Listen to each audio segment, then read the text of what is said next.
আসসালামু আলাইকুম, কি অবস্থা সবার? সবাই কেমন আছেন? আজকে অনেকদিন পর যাচ্ছি মামার বাসায়। মামারা যাওয়ার বেশ অনেকদিন পরই যাওয়া হলো। দেখি মামি আমার পছন্দের ফল আর খাবার এনে রেখেছিলেন। মামার বাসায় যে মনে হলো কোনো কিছুই যেন পরিবর্তন হয়নি, ঠিক সেই আগের মতোই আছে, শুধু আমার ছোট মামাটাই অনুপস্থিত। আমি খুব ভালোভাবেই জানেন আমি হালিম খেতে খুব পছন্দ করি, তাও সব হালিম ভালো লাগে না। আজিমপুরের ইরাকি মাঠের হালিমটা আমার খুব পছন্দ, তাই তো আগে থেকেই সবকিছু আয়োজন করে রেখেছেন। আসলে আমি বরাবরের মতোই যে খুব তাড়াহুড়ো করি বাসায় চলে আসার জন্য, কেন জানি কখনোই আমি সময় হাতে নিয়ে যাই না। মামা বেঁচে থাকতে যখন যেতাম তখন মামা অফিস থেকে আসার জন্য আমি অপেক্ষা করতাম, শুধুমাত্র একটু দেখা করে যাব বলে। আজকে সেই অপেক্ষাটুকুও আর নেই। মা অনেক অল্প বয়সেই আল্লাহর ডাকে পৃথিবী ছেড়ে চলে গেছেন। বাসায় যাওয়ার পর বসে বসে অনেকক্ষণ ধরে মামির সাথে আমি গল্প করলাম। আসলে মানুষ চলে যায় আর মানুষের স্মৃতি থেকে যায়। আমি আর মামি বসে বসে গল্প করছিলাম। মামা থাকলে হয়তো বা মামাও পাশে এসে বসে গল্প করতেন আর বলতেন আমি এটা খাচ্ছি না কেন, ওইটা খাচ্ছি না কেন, সব যেন খাই। ছোটবেলা থেকেই আমি পেঁপে খেতে খুব পছন্দ করি, তাই মামা গেলেই পেঁপে কেটে দিতেন।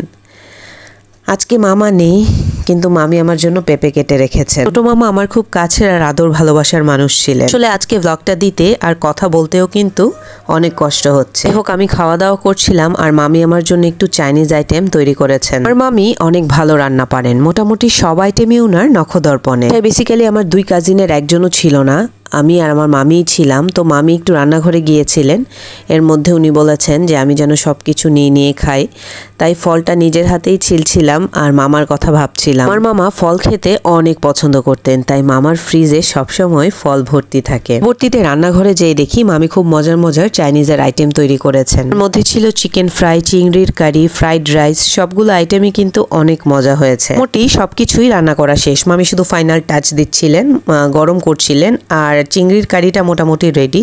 উনি শেষের দিকে চিংড়ি মাছগুলো ভেজে একসাথে মিলিয়ে কিছুক্ষণ চুলায় নাড়াচাড়া করছেন। না করতে করতে মামি এতটা এক্সপার্ট হয়ে গেছেন, উনার কাছে আসলে রান্না বান্না কোনো ঝামেলারই মনে হয় না। খুব তাড়াতাড়ি অনেক কিছুই রান্না করে ফেলতে পারেন। আর মামির ফ্রিজে অনেক কিছুই আগে থেকে তৈরি করা থাকে, যেগুলো রান্নার কাজে ব্যবহার করা হয়। রান্না করতে গিয়ে টুকটাক যে ঝামেলার কাজগুলো আছে উনি সেগুলো আগে থেকেই সেরে ফ্রিজে রেখে দেন। চাইনিজ, ফাস্টফুড, বাংলা খাবার, বেকারি, যাই বলেন না কেন সবকিছুই মামি রান্না করতে পারেন। এই যে ফ্রাইড রাইসের লুকটা, ফ্রাইড রাইসটা অনেক মজার ছিল এবং অনেক সবজি চিংড়ি দেওয়া ছিল, খুবই মজা ছিল ফ্রাইড রাইসটা।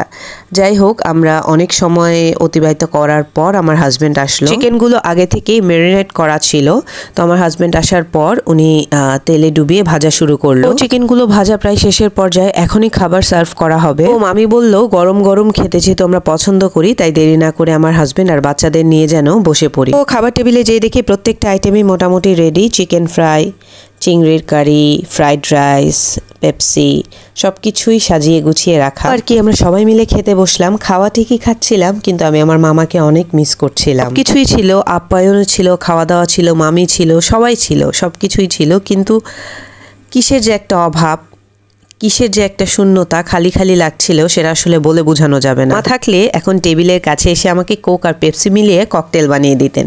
উনি ছোটবেলা থেকেই আমাকে কোক পেপসির ককটেল বানিয়ে খাওয়ান। তো যাই হোক, আমিও খেতে বসলাম। মামিকে বললাম মামি যেন আমাদের সাথে বসে, কারণ আমরা তিনজনই ছিলাম।